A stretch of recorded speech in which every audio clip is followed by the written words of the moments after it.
ஜனாதிபதி அம்மையார் அவர்கள் பல ரிட்டையர்ட் சீஃப் ஜஸ்டிஸ் கேட்டிருக்காங்க. சில வழக்கறிஞர்களை பற்றி பேசியிருக்கிறார்கள். நேற்று முன்தினம் இந்த ரெஃபரன்ஸ் போவதற்கு முன்னதாக அமித்ஷாவும் மேக்வாலும் சந்தித்து இதை பற்றி கையெழுத்து போட வேண்டும் என்று சொல்லி இருக்கிறார்கள். அந்த அம்மையார் கையெழுத்து போட்டு விட்டார். ஒன்று. இரண்டாவது, இன்னும் ஒரு 10 நாட்களில் இந்த கேஸ் நிலவிக்கு வரும். அப்பொழுது 5 மெம்பர் கொண்ட கான்ஸ்டிடியூஷன் பெஞ்சு 2 மெம்பர் கொடுத்த ஒரு தீர்ப்பை நிறுத்தி வைத்தார்களே ஆனால், ஸ்டே கொடுத்தார்களே ஆனால், திராவிட முன்னேற்ற கழகத்திற்கு ஒரு முகத்தில் பூசிய கரியாகத்தான் இருக்கும். மு.க. ஸ்டாலினுக்கு எங்கே மத்திய அரசாங்கம் மீது பழி போட்ட சுப்ரீம் கோர்ட்டுக்கு, கேள்வி கேட்ட சுப்ரீம் கோர்ட்டுக்கு மத்திய அரசாங்கத்தின் மீது, அதாவது இந்த பிரசிடென்ஷியல் ரெஃபரன்ஸ் வருவதற்கு முன்பாக 3 மாதம் சட்டம் இடம் தர வேண்டும் என்று சுப்ரீம் கோர்ட் சொன்ன தீர்ப்புக்கு வரவேற்ற திராவிட முன்னேற்ற அரசாங்கம் ஏன் நீட் விஷயத்தில் மத்திய அரசாங்கத்தை எதிர்த்து அதை நீ எடுத்துக்கணும் இல்லையா? அவருடைய தன்னுடைய கட்சிக்காரர்களை உசுப்பி விடுவதற்காகவும் உற்சாகப்படுத்துவதற்காகவும் சொல்லுவது தவறே கிடையாதுங்க.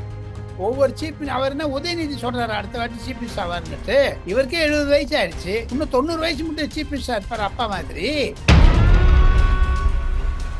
2031 36 மட்டும் எப்படிங்க போயிட்டாரு அவரு? அது மட்டும் யார் இருப்பான்னு தெரியவே தெரியாது. திராவிட மாடல் எப்படிங்க இருக்கும்?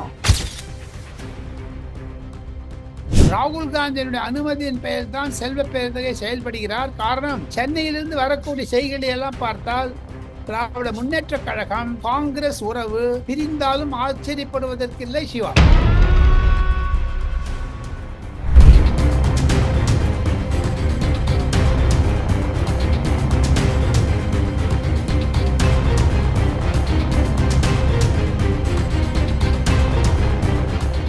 ரியல் ஒன் நண்பர்கள் உறவுகளுக்கு வணக்கம். தொடர்ச்சியாக பல்வேறு முக்கியமான தகவல்களை நம்முடைய நண்பர்களுடன் உறவுகளுடன் பகிர்ந்து வரும் மூத்த பத்திரிகையாளர் டெல்லி ராஜகோபாலன் சார் அவர்கள் நம்முடைய இருக்கிறார். சார் வணக்கம் சார். நமஸ்காரம். நமஸ்காரம் சிவா. குடியரசுத் தலைவர் அவர்களை பொறுத்த வரைக்கும் சுப்ரீம் கோர்ட்டிடத்துல 14 கேள்விகளை முன் வச்சிருக்காங்க. அதாவது குடியரசுத் தலைவருக்கு மாநில ஆளுநர்களுக்கு உத்தரவு போடக்கூடிய அடிப்படையில சாசனத்துல அதிகாரம் உச்ச நீதிமன்றத்துக்கு இருக்கிறதா அப்படிங்கிற நிலையில 14 கேள்விகளை முன் வச்சிருக்காங்க. பதில் சொல்லியிருக்காங்க. இதை எப்படி சார் பார்ப்பது? நீங்க எப்படி சார் பாக்குறீங்க? இதை முதன் முறையாக அரசாங்கம் ரெபி பெட்டிஷனை போடவில்லை. அதாவது இந்த கேள்வி கேட்டு பல முறை 2Gலேயே செஞ்சிருக்காங்க யூபி அரசாங்கம் இருந்த பொழுது. இருப்பினும் சில சட்ட வல்லுநர்கள் டெல்லியில் சொல்வது என்ன என்று கேட்டால், ஜனாதிபதி அம்மையார் அவர்கள் பல ரிட்டையர்ட் சீஃப் ஜஸ்டிஸ் கேட்டிருக்காங்க. சில வழக்கறிஞர்களை பற்றி பேசியிருக்கிறார்கள். நேற்று முன்தினம் இந்த ரெஃபரன்ஸ் போவதற்கு முன்னதாக அமித்ஷாவும் மேக்வாலும் சந்தித்து இதை பற்றி கையெழுத்து போட வேண்டும் என்று சொல்லி இருக்கிறார்கள். அந்த அம்மையார் கையெழுத்து போட்டு விட்டார். ஒன்று. இரண்டாவது, இன்னும் ஒரு 10 நாட்களில் இந்த கேஸ் நிலவிக்கு வரும். அப்பொழுது 5 மெம்பர் கொண்ட கான்ஸ்டிடியூஷன் பெஞ்சு 2 மெம்பர் கொடுத்த ஒரு தீர்ப்பை நிறுத்தி வைத்தார்களே ஆனால், ஸ்டே கொடுத்தார்களே ஆனால், திராவிட முன்னேற்ற கழகத்திற்கு ஒரு முகத்தில் பூசிய கரியாகத்தான் இருக்கும். ஒருவேளை ஸ்டே கொடுக்கவில்லை என்றால் அது திமுகவிற்கு வெற்றியாக இருக்கும். இந்த 2 நிலைப்பாட்டை தவிர 3வது நிலைப்பாடு இல்லைங்க. ஆனால் சுப்ரீம் கோர்ட்ல என்ன நடக்கும் என்பதை நாம் வதந்தி மூலமாக சொல்ல முடியாது, அது தவறு. இருப்பினும் மத்திய அரசாங்கத்தில் இருக்கக்கூடிய வழக்கறிஞர்கள், துஷார் மேத்தா என்று சொல்லக்கூடிய சொலிசிட்டர் ஜெனரல், அட்வொகேட் ஜெனரலாக இருக்கக்கூடிய வெங்கட்ரமணி என்று தள்ளக்கூடிய தமிழ்காரர், அவர்கள் முனைந்து கண்டிப்பாக இதற்கு ஒரு ஸ்டே வாங்கி விட வேண்டும் என்று சொல்லுகிறார். காரணம், ஒரு ஜனாதிபதி சுப்ரீம் கோர்ட்டுக்கு அடிபணிய வேண்டுமா?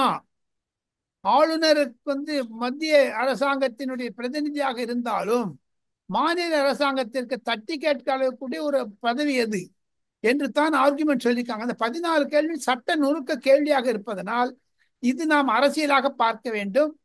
ஏன் முதலமைச்சர் இதை எதிர்க்கிறார் மு.க. ஸ்டாலின்?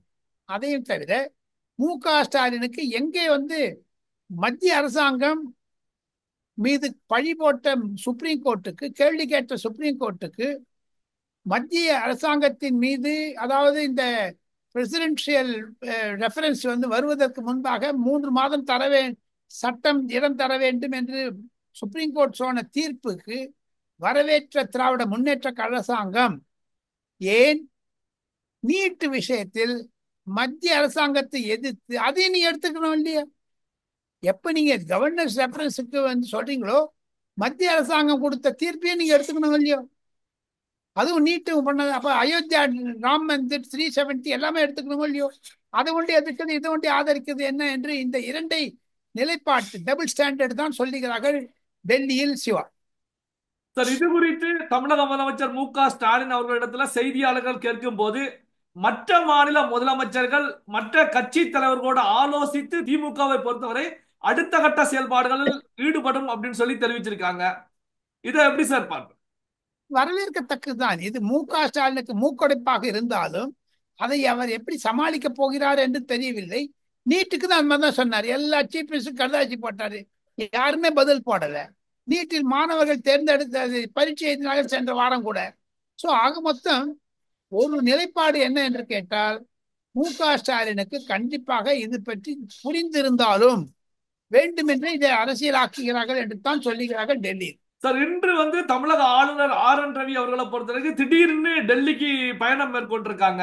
இந்த திடீர் டெல்லி பயணம் பின்னணி என்ன? டெல்லியில என்ன சார், யார் யாரை சந்திக்கிறாங்க? இதை கொஞ்சம் பிரீஃபா சொல்லுங்க சார். மத்திய உள்துறை அமைச்சர் அமித்ஷாவை சந்திக்க இருக்கிறார். சில உளவுத்துறை பிரச்சனையாகத்தான் அவர் கன்சல்டேஷனுக்காக தான் அழைத்திருக்கிறார்கள் என்று சொல்லுகிறார்கள். இருப்பினும் அமித்ஷா அவரை சந்திப்பதில் தமிழக அரசியலில் என்போர்ஸ்மெண்ட் டைரக்டரேட் டாஸ்மார்க்கை செய்யக்கூடிய ஒரு ரெய்டை பற்றியும் அமித்ஷா கவர்னருக்கும் தெரிவிப்பார். கவர்னரும் தனக்கு கிடைக்கக்கூடிய செய்திகளை எல்லாம் மத்திய அரசாங்கத்திற்கு கொண்டு வருவார். இருப்பினும் தமிழகத்தில் ஜாதி மாற்றம், இந்துக்கள் கிறிஸ்தவர்களாகவும் இந்துக்கள் முஸ்லிம்களாகவும் மாறுவது மிக நெருக்கமான ஒரு ஜாதி பரிமாற்றத்தை எடுத்து வருகிறது என்று அமித்ஷாவிற்கு ஆர்.என். ரவி குறிப்பு அனுப்பியிருந்தார். அதை பற்றி விளக்கமாக சொன்னாலும் ஆச்சரியப்படுவதற்கில்லை. ஆனாலும் அமித்ஷாவினுடைய அழைப்பின் பெயர் தான் வந்திருக்கிறார். இது ஒரு முக்கியமான விஜயமாகத்தான் நான் கருதுகிறேன். சிவா சார், உதகையில செய்தியாளர்கள் கேள்வி கேட்கும் போது தமிழக முதலமைச்சர் மு.க.ஸ்டாலின் அவர்களை பொறுத்த வரைக்கும் 2026 சட்டமன்ற தேர்தல் அல்ல, 2031 2036 தேர்தல்களிலும் தமிழகத்தை பொறுத்த வரைக்கும் திராவிட மாடல் ஆட்சி தான் தொடரும் அப்படிங்கிற கருத்துக்களை முன்வைக்கிறாங்க. இதை எப்படி சார் பாக்குறீங்க? அவருடைய தன்னுடைய கட்சிக்காரர்களை உசுப்பி விடுவதற்காகவும் உற்சாகப்படுத்துவதற்காகவும் சொல்லுவது தவறே கிடையாதுங்க. ஒவ்வொரு சீஃப் அவர் என்ன உதயநிதி சொல்றாரு அடுத்த வாட்டி சீஃப் மினிஸ்டர் ஆவாருன்னுட்டு. இவருக்கே 70 வயசு ஆயிடுச்சு, இன்னும் 90 வயசு மட்டும் சீஃப் மினிஸ்டர் இருப்பார் அப்பா மாதிரி. அதெல்லாம் கேட்பார்களே அல்லவா? ஆக மொத்தம் மத்திய ஒரு காங்கிரஸ் தலைமை கண்டிப்பாக திமுகவுடன் தான் பயணிக்கும். இருந்தாலும் இது மாதிரியான ஸ்பெகுலேஷன்ஸ்ல திராவிட முன்னேற்ற கழகம் பின்தங்கி விட்டதாகத்தான் நினைக்கிறார்கள். 2031 36 மட்டும் எப்படிங்க போயிட்டார் அவரு? அது மட்டும் யாருக்கு யார் இருப்பான்னு தெரியவே தெரியாதுங்களே. திராவிட மாடல் எப்படிங்க இருக்கும்? அண்ணாமலை அவர்கள், நைனா நாகேந்திரன் அவர்கள், எடப்பாடி பழனிசாமி அவர்கள் போன்றவர்கள் எல்லாம் கண்டிப்பாக திமுகவில் எதிர்ப்பான செயல்களை செய்து வருகிறார்களே தவிர திராவிட முன்னேற்ற கழகத்திற்கு பொதுமக்களிடம் இருந்த ஆதரவு பின்வாங்கப்பட்டது, வித்ட்ரா பண்ணிட்டாங்க. இனி திராவிட முன்னேற்ற கழகம் சரியான நிலைமையில் இருக்குமா? காரணம் வாக்குறுதிகளை எல்லாம் அவர் சரிபட அதாவது ஃபுல்ஃபில் செய்ய முடியாத அளவிற்கு இருக்கக்கூடிய திராவிட முன்னேற்ற கழக அரசாங்கம் மலர் கண்காட்சிகளிலும் மனைவியுடன் அந்த சோஃபால உட்கார்றது இல்லாம அங்க முக்கியம். அதைத்தானே எடப்பாடி பழனிசாமி கேட்கிறாரு, அதைத்தானே எதிர்கட்சிகள் கேட்கின்றன. போக போக தெரியும். திமுகவிற்கு 2026 என்பது ஒரு மாபெரும் திருப்பமாக இருக்கும். தோல்வி முகம்தான் காண்கிறார்கள் என்று டெல்லியில் இருக்கக்கூடிய பாஜகவினர் இன்க்ளூடிங் காங்கிரஸ்காரங்க சொல்றாங்க சார். தமிழக காங்கிரஸ் கட்சியுடைய தலைவர் செல்வ பெருந்தகை தலைமையில காங்கிரஸ் கட்சியுடைய சட்டமன்ற உறுப்பினர்களுடைய கூட்டம் நடைபெற்றிருக்கிறது. இந்த கூட்டத்துல சிட்டிங் எம்எல்ஏக்களாக இருக்கக்கூடிய தொகுதிகள்ல திமுக அமைச்சர்கள் ஒரு கண் வச்சிருக்காங்க. இங்க தொகுதிகள் பறிபோவதற்கான வாய்ப்புகள் இருக்கிறது. அப்படி தொகுதிகள் பறிபோனால் திமுகவை விட்டு வெளியேறி வேறு அலையன்ஸ்ல இணைய வேண்டும் அப்படின்னு சொல்லி விவாதிக்கப்பட்டதாக செய்திகள் வெளியாகிட்டு இருக்கு. இதை எப்படி சார் பாக்குறீங்க? உண்மை உண்மை.